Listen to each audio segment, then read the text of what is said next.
Ya, akhirnya salah satu anak mantan presiden Indonesia ya kontak kami juga bikin board game tentang Bhinneka Tunggal Ika. Oke. Ya, akhirnya mulai tuh Kementerian Pemberdayaan Perempuan dan Pelindungan Anak ya panggil saya sama Juli untuk bikin karya board game juga edukasi tentang karakter ya. Kementerian Kesehatan juga minta bantuan kami bikin produk tentang kesehatan. Ya belajar hidup sehat melalui cara dengan bermain. Luar biasa ya. Masuk ke UNICEF, ya, WHO, ya. Akhirnya Tuhan mulai buka jalan, ya. Tuhan nggak pernah bohong.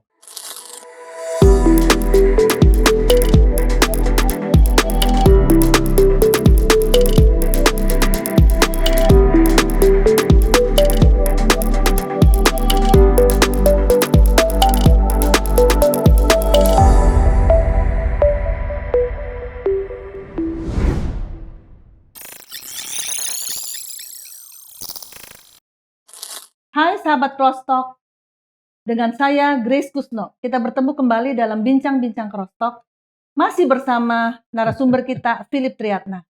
Tapi kali ini ditemani oleh istri tercinta Juli Taneh.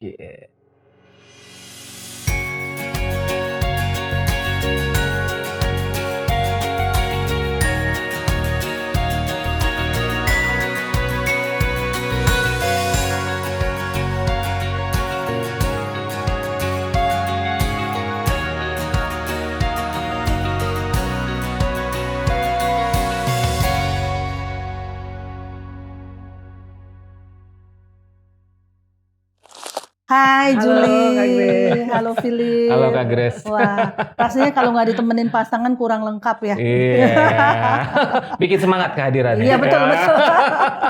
Iya, kita akan melanjutkan sahabat Crosstalk dalam usia Philip Triatna yang ke-26. Fase baru apa saja yang dia alami?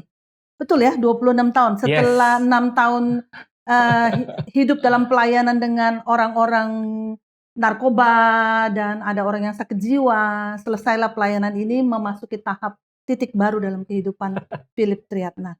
Oke, Philip, apa yang istimewa setelah usia 26 tahun? Ngomong-ngomong kayaknya sebelum pindah ke Jakarta di usia 26 itu sudah mulai berkenalan saat pelayanan orang narkoba dengan mantan pacar, bukan? Oh iya. Betul ya? Iya. Betul kan ya? Iya, jadi tempat ya rumah penampungan anak-anak ya narkoba atau orang-orang bermasalah itu jadi sering dikunjungi tuh ya dari oleh gereja-gereja lain. Gereja-gereja, komunitas, beberapa organisasi ya. Nah, salah satu yang datang ya dengan semangat. Salah satu yang datang adalah ya dari satu komunitas ya. Yang sekarang ya salah satu anggotanya yang menjadi istri saya. Nah, Juli Taneh, bagaimana tuh dulu ke sana? Kenapa kok mau ikut pelayanan ke orang narkoba tersebut ke Sukabumi? Kenapa tuh waktu itu? Kan belum kenal Philip kan? Iya, waktu itu memang kita dengan beberapa teman-teman kan ya, kita memang mau terjun langsung untuk melihat pelayanan-pelayanan yang ada ya. Jadi macam-macam kan. Jadi nah, kita dapat kabar tuh kalau pelayanan di Sukabumi ini lebih unik, melayani orang-orang yang spesial juga gitu. Nah, jadi saya dan beberapa teman-teman datang ke Sukabumi untuk kita belajar. Untuk lebih peduli lagi dengan jiwa-jiwa. Iya. Waktu itu saya dengar sebenarnya bagi berapa kelompok ya. Kebetulan aja kan kalau nggak salah dalam tanda kutip bahwa Juli Taneh dapat bagiannya di Sukabumi gitu ya. Ada yang ke Jawa, macam-macam ya. Kita kalau nggak salah ada 3 kelompok waktu itu. Iya. Tapi rupanya sudah dalam titik rencana Tuhan. Kalau Juli Taneh mendapat bagian di Sukabumi dan bertemu dengan seorang unik. Iya. Bernama Philip. Philip. Pelayanan yang unik ya, orangnya unik. Oke, begitu ya jadi ceritanya. Langsung jatuh hati gitu. Nah, salah satu yang membuat kita berdua lebih menarik ya, saling tertarik itu adalah kayaknya pas ngobrol itu ternyata kita berdua satu visi. Satu visi ya. Nah, satu kesukaan juga kayaknya. Ada kesukaan yang sama. Ya, baca buku. Nah, itu dia. Baca buku rohani kan? Iya. Jadi waktu itu saya ngomong apa, kok nyambung ya? Gitu. Nah, itu yang membuat, wah, ini orang ya di daerah. Karena kita kan dari Jakarta nih ceritanya nih. Tapi pas sampai di sana ternyata saya ngomong apa, buku apa yang paling baru apa, dia wah lebih baru lagi dia. lebih banyak lagi yang Lebih dibaca. banyak lagi yang dibaca. Iya. Philip juga merasa demikian? Iya, ya, terutama sih karena hati misi ya. Jadi hatinya sama ke jiwa-jiwa, ya senang melakukan tindakan kepedulian, ya. Jadi nyambung ngobrolnya. Betul, Ya, betul. apalagi kan karena memang sebelumnya kan Tuhan udah kasih mimpi kan, jadi berkat sampai ke bangsa-bangsa ujung bumi gitu kan. Iya. Jadi saya harus pastikan dong kalau yang Pasangan. menjadi pasangan saya itu yang sepadan, gitu, ya punya hati misi yang sama, ya, Begitu mengikuti ya detaknya Tuhan, hati Tuhan. Jadi itu jadi motivasi pertama ya. Yes. Jadi tidak melihat lagi bagaimana usianya, bagaimana perbedaan pendidikannya, bagaimana penampilannya. Iya. Itu menjadi pertimbangan-pertimbangan juga kah? Itu Ya, juga ya. Oke. Ya, terutama sih ya yang saya lihat yang utama bukan masalah pendidikan atau apa ya, tapi hatinya betul-betul selaras dengan Tuhan nggak? Betul. Ya, dengan hatinya Tuhan nggak? Nah itu saya selalu mulai dari situ, Kak Grace. Betul, betul. Ya, penting sekali ya. Penting sekali sahabat Prostok ternyata menemukan pasangan yang sepadan dalam sisi, punya visi yang sama. Sehingga kalau dalam kasus Philip Triatna, kalau beliau ingin pergi kemana-mana melayani Tuhan, punya istri yang pengennya menggandol terus suaminya tersebut bersama dia, nggak mau kemana-mana, tentunya kehidupan pernikahan yang akan menjadi sulit ke depannya. Oke, sebuah keputusan yang luar biasa ya. Oke. Nah, jadi gimana? Abis itu sering ke Sukabumi gitu ya? Ya saling ya. Saling. Saya ke Jakarta juga. Ya. Ketemu dengan teman-teman, berkenalan banyak lah dengan Kakak Rohani, ya dengan Kak Ongki, dengan teman-teman sahabat-sahabat saya. Jadi saling kenal. Saya juga datang mengenali teman-temannya Philip ke Jakarta. Iya, jadi nggak hanya berduaan aja. Jadi waktu kami bangun hubungan itu lebih banyak dia harus tahu keluarga saya, komunitas saya, kehidupan saya. Nah, begitu juga sebaliknya. Jadi Julie nggak khawatir. Ini Philip ternyata kerjaannya apa ya? Ya kan keluarganya mampu gak ya? Berapa mobil yang dia punya? Nggak sampai khawatir gitu ya? Masa depan saya gimana gitu? Apakah itu ada pertimbangan dalam hati Julie? Ya pasti ada ya, kalau secara manusia ada pemikiran. Tapi kenapa juga kami berdua bisa cocok? Karena saya melihat dia ini adalah orang yang bersandar 100% pada Tuhan. Ya, bergantung hidupnya sama Tuhan. Menurut saya, kalau buat saya kriteria pria itu adalah pria harus orang yang takut akan Tuhan. Melebihi segala sesuatu yang ada di dunia. Dia mengasihi Tuhan melebihi siapapun termasuk saya. Nah, itu buat saya kriteria pertama harus cinta Tuhan, bukan hanya dia rajin mungkin aktivitas, tapi benar-benar dia membangun hubungan pribadi sama Tuhan, lapar dan haus akan firman. Nah, kalau buat saya itu kriteria. Kalau orang yang cinta Tuhan, orang yang punya hubungan dekat dengan Tuhan, udah pasti namanya ada Tuhan di dalam itu kan antusias, ada Tuhan di dalam. Pasti kehidupannya mau maju, dia nggak akan malas, dia akan selalu berpegang pada kebenaran. Bisa jatuh, bisa berbuat salah, tapi dia akan kembali karena ada Tuhan. Oke. Nah, dalam berbincang-bincang juga tidak terjadi ketimpangan begitu. Satu, Philip cuma mengenyam pendidikan SMP. Saya S1 gitu. Ngomongnya secara umumnya nggak nyambung gitu, nggak ada. Sampai sejauh ini nggak ya? Nggak pernah ya. Malah mengimbangi ya. Malah mengimbangi. Ya, sahabat Prostok. Betul, saya jadi teringat satu ayat di dalam Amsal 1 ayat 7 berkata, takut akan Tuhan adalah permulaan pengetahuan. Tetapi orang bodoh menghina hikmat dan didikan. Jadi karena Philip takut akan Tuhan, dan itu kriteria pertama dari Julie, Tuhan tidak pernah salah dalam firman-Nya. Karena takut akan Tuhan, pengetahuan Philip bertambah-tambah. Tentunya bukan hanya karena firman yang ditulis di dalam Amsal saja, tapi karena pribadi seorang Philip Triatna memang tidak pernah berhenti untuk belajar. Ya, dia membaca buku rohani, dia belajar firman Tuhan. Jadi itulah yang rupanya di mana kita bisa berkata bahwa pendidikan kita di masa lalu, kehidupan kita di masa lalu tidaklah menentukan langkah ke depan kita dan siapa kita di depannya, di depan hidup kita ini.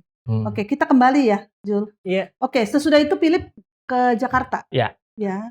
Salah satunya tentunya karena alasan Juli dah? Ya, dalam rangka membangun hubungan, ya. Ya, tapi Tuhan memang membawa hidup saya ke musim yang baru ya. Oke. Ya. Bisa ceritakan musim apa itu? Nah, ini Tuhan itu paling seneng memberi kejutan ya buat anak-anaknya ya. Ya, jadi Tuhan kasih kesempatan untuk saya melakukan sesuatu yang baru. Ya. Jadi Tuhan mulai bawa saya ke titik berikutnya supaya hidup saya jadi berkat di marketplace. Oke. Ya, karena selama ini kan tahunya cuma pelayanan, nangani hanya masalah jiwa-jiwa, orang-orang terabaikan, orang-orang yang sulit, ya. Tuhan bawa saya ke musim yang baru supaya saya belajar lebih banyak. Ya, ini saya percaya ini baru persiapan sih untuk sesuatu yang besar bahkan di depan saya dan Juli nanti ke depan ya. Nah, jadi Tuhan izinin untuk saya sama Juli, ya terutama hidup saya masuk ke marketplace. Ya, belajar menjadi berkat di dunia usaha. Ya, nah jadi saya sama Juli masuk ke salah satu usaha ya, di mana usahanya itu sebenarnya kalau mau berhasil harus punya bertumbuh di dalam membangun jaringan, ya, networking bisnis. Wah, di situ saya jadi banyak belajar tuh tentang bikin goal, punya rencana dalam hidup, harus belajar presentasi. Ya, ketemu macam-macam orang dari segala level, ya. Jadi ketemunya sampai ke level-level yang pendidikannya jauh di atas saya, sama bos, sama pokoknya level-level yang jauh di atas saya. Jadi Tuhan kasih saya kesempatan untuk latihan. Betul. Ya. Jadi ini belajar dalam kehidupan. Ya. Pelajaran-pelajaran yang mungkin harus diperoleh orang waktu dia kuliah misalnya. Bagaimana setting goal gitu kan. Ya, mencapai target gitu kan. Betul. Bagaimana approach orang gitu. Tapi ini dipelajari dalam kehidupan langsung gitu ya. Luar biasa ya Tuhan itu ya. Oke. Mengejar ketertinggalan. Ini cara Tuhan untuk dorong saya. Ini latihan. Ya, kamu kan nggak pernah ngalamin ini. Wah, luar biasa. Pengalaman yang luar biasa ya. Dan saya dengar katanya Philip bahkan dipakai di networking tersebut untuk memberikan pelatihan-pelatihan ya. Ya, setelah yang mencapai tingkat keberhasilan tertentu lah ya.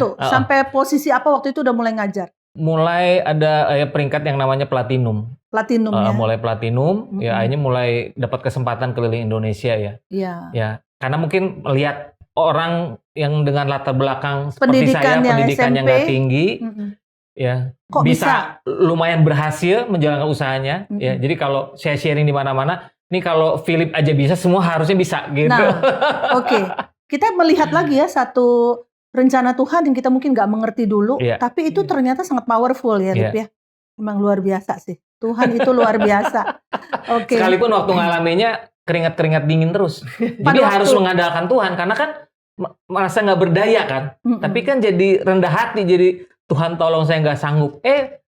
Kasih karunia Tuhan cukup. Jadi Tuhan kasih kekuatan. Dan akhirnya di networking itu mencapai peringkat yang diidam-idamkan banyak orang lah gitu. Sampai ke diamond ya. Diamond ya.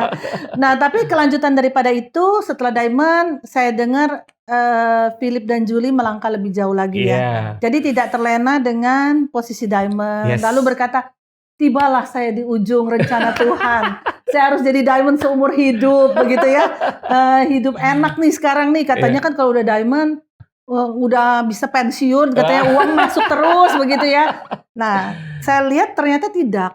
Betul ya. Jadi Philip dan Juli memasuki fase selanjutnya. Tapi bagaimana dengan hubungan kalian waktu itu? Disetujui sama orang tua? Ada masalah atau bagaimana? Mungkin sahabat Crosstalk akan bisa banyak belajar dari kehidupan mereka berdua. Silakan. Yakin kan ini dari Tuhan kan? Yes. Udah dong, aman dong. Semuanya lancar atau bagaimana? Semuanya lancar nih? Oh enggak, pasti ada tantangan ya. Mungkin Juli cerita dulu gimana waktu saya datang ke Jakarta. Juli cerita. Ya kalau mungkin untuk orang teman-teman Crosstalk kalau yang punya anak perempuan ya, terus datanglah seorang calon buat anak perempuannya, datang dengan baju lusuh ya, sederhana lah lusuh lah ya.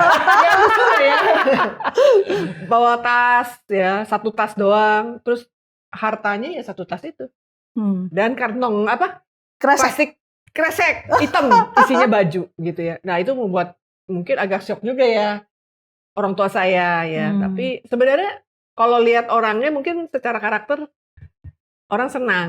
Termasuk mungkin, orang tua senang. Iya, tapi mungkin ada kekhawatiran lah ya dari orang tua saya. secara ekonomi bagaimana mempertanggungjawabkan anaknya mungkin. Ya, kondisinya ada penghasilan tetap nggak? Menurut saya itu pemikiran yang wajar. Yang umum dan wajar sekali, betul. Kekhawatiran seperti itu. Nah, jadi balik ke Philip, bagaimana dia bisa meyakinkan nggak orang tua saya gitu. Kalau misalnya saya membangun hubungan lebih jauh, nah tanggung jawabnya seperti apa gitu.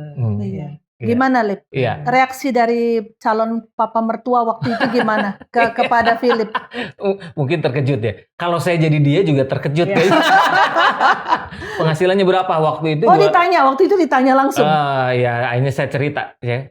Jadi saya cerita, ya saya pelayanan anak-anak narkoba. Wah, pasti itu udah kaget tuh. Ya. Terus penghasilan lulusan SMP tahu dong?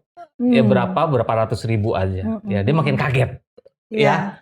Saya bilang, saya setuju ya sama kamu bangun hubungan sama Julie, cuma sama waktunya ini yang belum setuju kan? Betul, karena saya di mana-mana sebelum ketemu calon mertua tuh saya selalu ngajar. Ya kalau namanya jodoh itu orangnya harus tepat, caranya harus tepat, waktunya harus tepat. Betul. Ya, karena bisa aja jodohnya tepat, waktunya nggak tepat. Ya. Atau caranya nggak tepat. Atau orangnya tepat, waktunya tepat, caranya salah. Ya. Nggak bisa ketemu calon yang sepadan juga. Oke. Karena sering ngajar itu, ya saya bilang harus praktekkan. Om saya kalau belum bisa ya kasih nafkah yang layak buat Julie, ya suatu hari kalau jadi istri saya nggak akan nikah. Oh gitu ya, kasih saya waktu. Luar biasa. Ya, akhirnya malah papi yang mempercepat. Ya, itu waktu itu kita rencananya kalau nggak salah tahun 2003, saya udah bangun usaha juga bareng sama Julie. Kita bilang 2 tahun lagi 2005 kita baru ngomong nih sama papi, mau melanjutkan ke jenjang pernikahan. 2005 kita baru mau ngomong. 2004 dia yang bilang tahun ini katanya. Wow. Penghasilan udah tercapai belum waktu itu? Belum seperti yang dia sebutkan, tapi dia udah lihat nih orang semangat, dia antusias. Nggak bakal gagal nih orang kayak gini. Ya, terutama cara memperlakukan anaknya kayaknya ya. Dia lihat. Iya. Puji Tuhan ya. Jadi kalau dari Tuhan dari awal dipertemukannya pun merupakan keajaiban. Ya pasti kedepannya Tuhan tuntun sampai pada akhirnya ya. Luar biasa kalian jadi pasangan yang sungguh jadi inspirasi. Terima kasih. Jadi menikah di tahun 2004 akhirnya 2004. ya. Berarti sudah berapa tahun nih? Ini tahun ke-19 nih. 19. Desember ini. Tahun depan ke-20 ya. Tahun depan ke-20. Cepat waktu. Masih terkagum-kagum akan turut campur tangan Tuhan ya. Oke, nah sesudah menikah kemudian saya lihat lebih banyak lagi yang dihasilkan ya. Hal-hal yang baru, saya juga nggak sangka mereka telah menghasilkan banyak hal, kreasi, karya yang bukan cuma berdampak bagi orang-orang di sekitarnya aja, yang bukan hanya berdampak bagi network yang dibangun, tapi juga bagi begitu luas kesempatan yang Tuhan buka bagi mereka. Oke, kalau kita lihat, sahabat Prostok di meja ini banyak karya yang dibawa sih baru 6 ya. 6. Ada berapa sih karya sebenarnya? Udah lebih dari 40. Udah lebih dari 40. Edu game ya. Edu game. Ini yang game ya. Ini yang game. Dalam bentuk card game, board game, udah 40-an. Nah, sahabat Prostok mungkin ingat pada pertama kali kita ngobrol-ngobrol dengan Philip Triatna, masa kecilnya tidak pernah dibeliin mainan. Ya. Nah, ternyata sekarang dia bikin mainan sendiri supaya banyak anak-anak waktu masa usia kecilnya bisa main sepuas-puasnya. Tapi bukan cuma main, karena ada hal lain di balik permainan tersebut. Mungkin bisa jelaskan. Kalau kita lihat, Julie Tane adalah seorang pelukis. Ya, pelukis boleh dikatakan pelukis profesional. Julie sempat belajar di Shanghai untuk kursus melukis. Ada cerita yang unik di balik ini semuanya. Juga bagaimana Tuhan tetap mempertahankan hubungan mereka. Tapi kalau diceritain panjangnya. Sesinya bisa banyak ini. Oke, anyway, Julie sekarang karya-karyanya juga dijual juga. Suka ada pameran, lukis karyanya Julie Tane juga. Dan di karya kemampuannya melukis itu juga dituangkan dalam bentuk games yang bisa dinikmati banyak orang. Boleh silakan diceritakan ya mengenai game Nah, ini titik berikutnya nih. Ya. Ya, makanya sebenarnya berjalan bersama Tuhan tuh seru ya. Ya, jadi kalau kita ngalami hidup nggak seru, tanda tanya. Ya, kalau kita menghidupi firman, pasti banyak kejutan-kejutan yang Tuhan kasih. Ya, nah ini titik berikutnya nih. Awalnya ini anak-anak, narkoba yang bermasalah, suruh latihan di marketplace. Nah, ini titik berikutnya. Ya, Tuhan membawa ya impact hidup kita sampai ujung bumi itu kan, Kak Grace, Kisah 1 ayat 8. Nah, setelah kita ngobrol-ngobrol berdoa, kayak kita mau Tuhan bawa ke sesuatu yang baru. Ya, cuma apa kan? Ya, akhirnya kita lihat kita punya apa. Ya, selalu kalau Tuhan ingin memakai hidup kita, selalu mulai dari apa yang kita punya. Betul. Bukan apa yang kita nggak ada. Ya. Saya suka main, karena kan kurang mainan. Jadi dulu sering main ke rumah temen, main monopoli, ular tangga, layangan, apa aja lah yang bisa dimainin. Ya. Pinjam dari temannya. Iya. Terus ketemu Juli, jago gambar. Akhirnya kita pikir, kita bikin apa nih? Ya udah, kita mulai. Saya dapat ide waktu itu bikin seperti monopoli, board game. Nah, kalau di monopoli kan belajar bisnis ya, ngumpulin tanah, rumah, hotel. Nah, kenapa nggak kita sambil main board game belajar mendidik generasi? Ya, bangun karakter positif. Ya, jadi yang dikumpulin sayang orang tua, tentang kerendahan hati, tentang ketulusan, tentang kesabaran, tentang kepedulian. Jadi pemenangnya yang paling banyak punya kartu karakter positif. Ya, jadi kita ingin menanamkan kepada generasi sukses itu bonus. Yang paling penting karakter.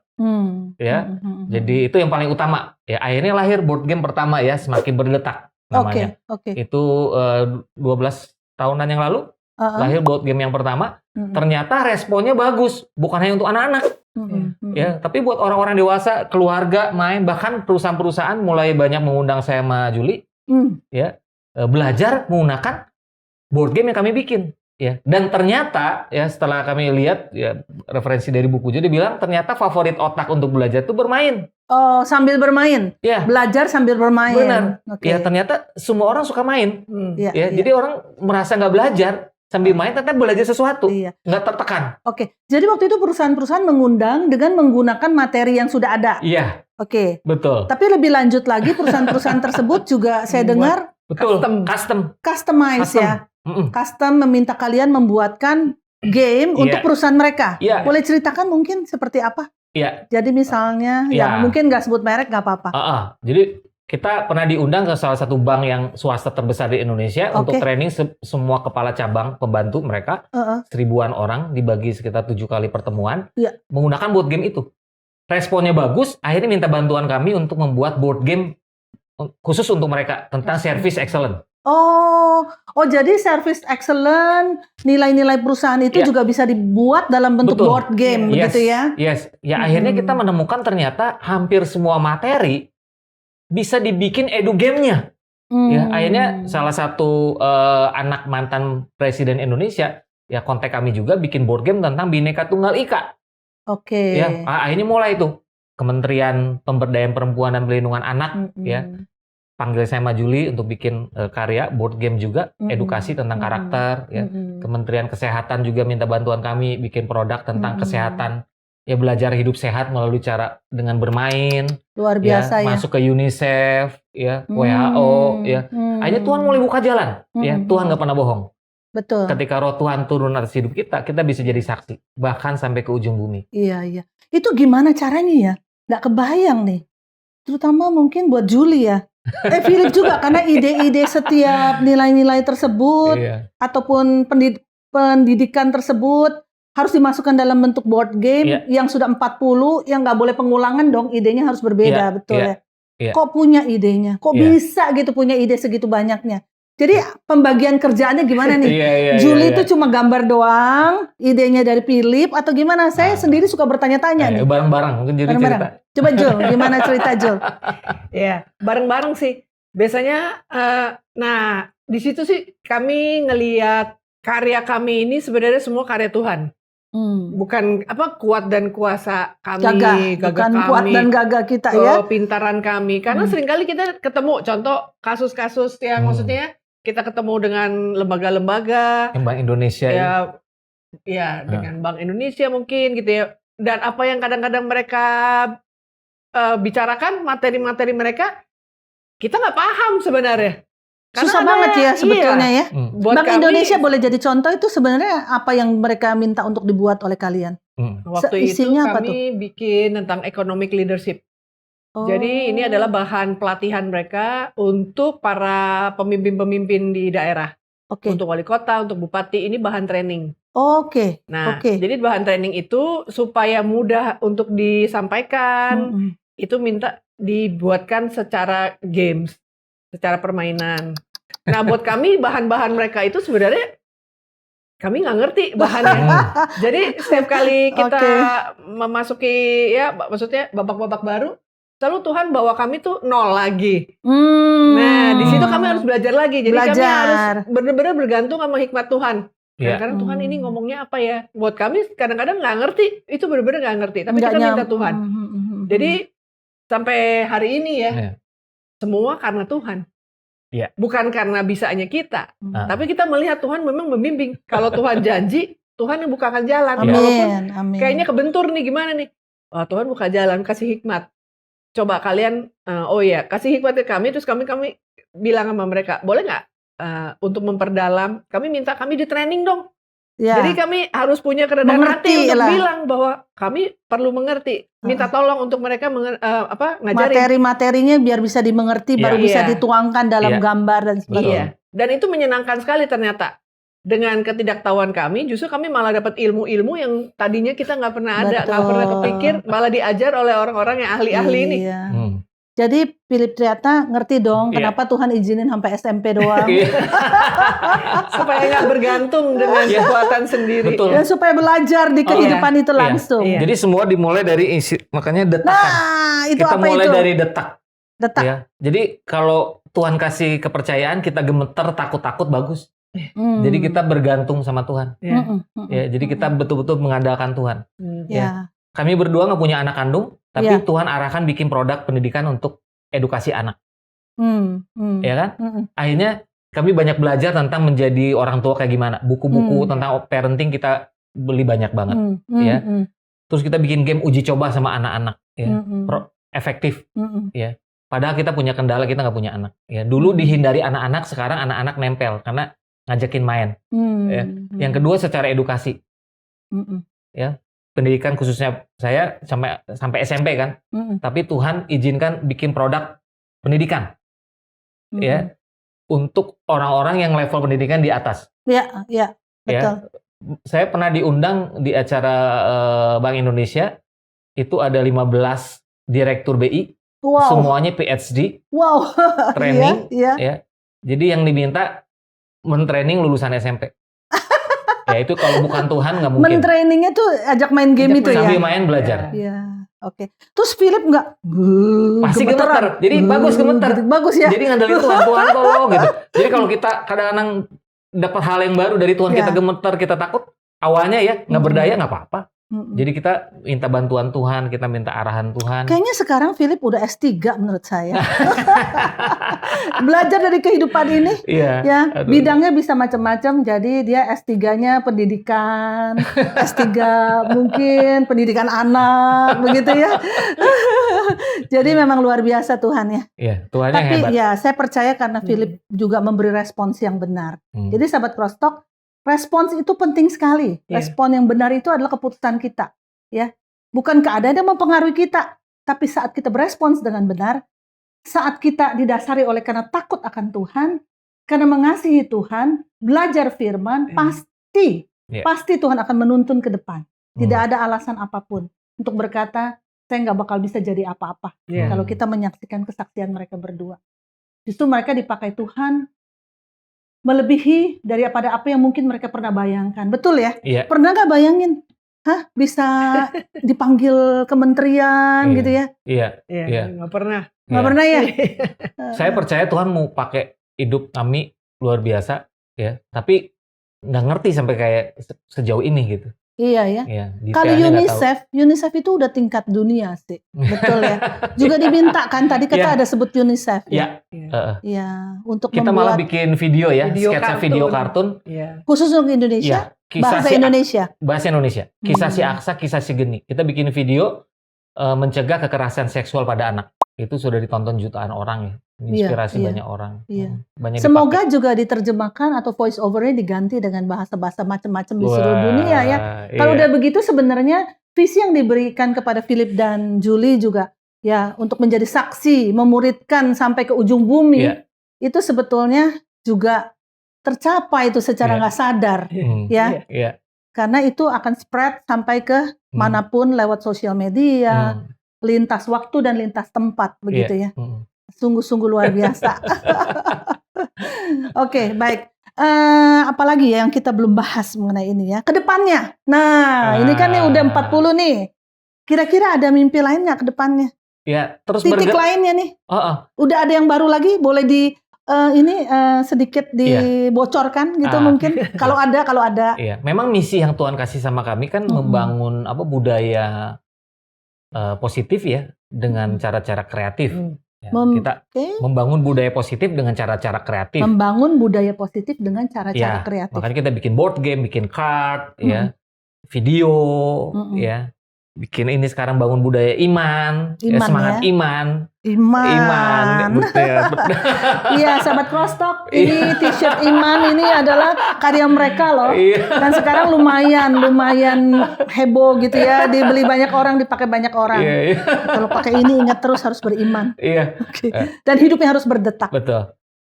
Masih banyak hal yang keren masih di depan.